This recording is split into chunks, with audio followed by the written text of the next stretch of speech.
Mechanical watches.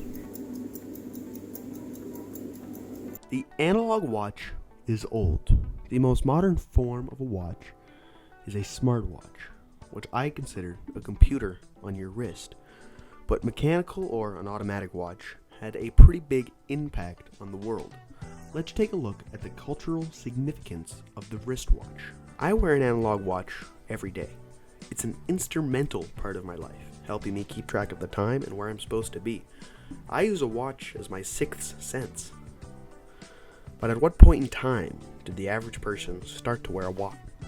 Historians have a hard time placing at what point the watch was invented.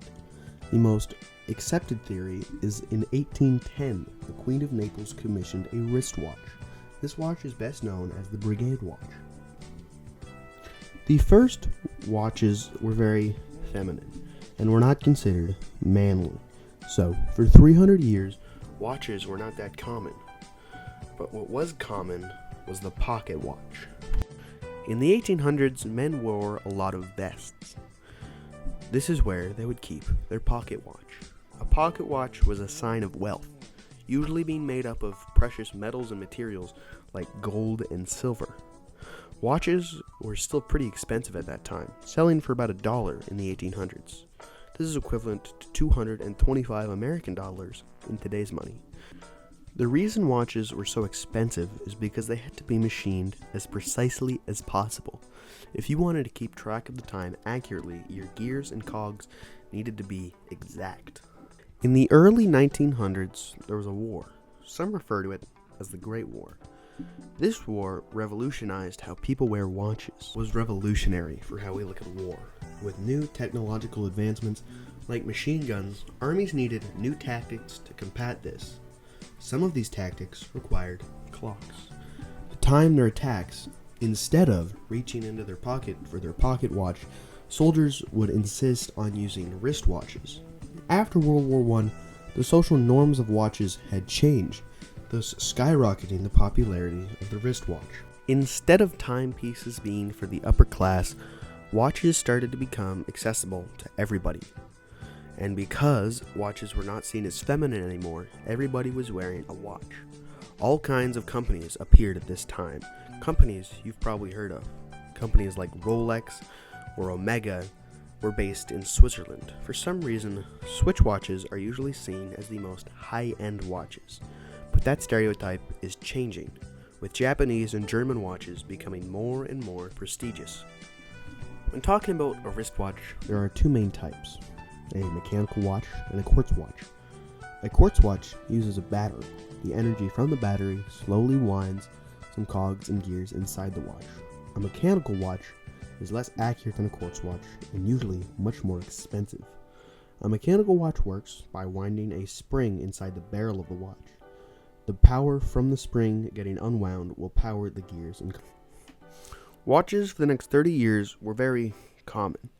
Companies like Timex were making watches for the everyday people. But this was all about to change in the 1970s.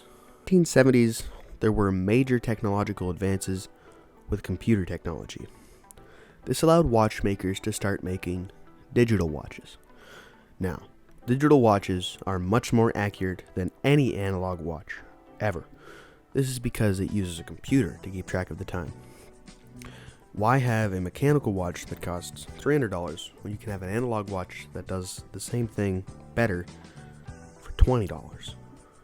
Mechanical and quartz watchmakers had to change their tactics, either by switching to making digital watches or change how they market their watches. Mechanical watchmakers started to use watches differently. Instead of them being a tool, they were much more of a fashion statement, with a lot of covers on magazines where the models were wearing expensive watches. Watches at this time started to become more and more of a status symbol. You see, the epitome of watch technology today is with the smartwatch, with companies like Fossil and Apple making these smartwatches, practically computers on your wrist. They can do this because modern technology has miniaturized how things work. These are arguably the most functional watches by any standard, but yet people are still wearing analog watches, including me. this brings me to the end. Watches are an interesting part of society. From a fashion accessory to a tool and back to a fashion accessory again. I think mechanical watches will always have a place in our society, but it won't always be the same place. Companies will always change their marketing to survive in the industry, and I think we're seeing more and more of that with the rise of these smartwatches. I hope this video made you think about something that we always have just taken for granted and look at the history of the little things. So whatever you do, keep on wondering why.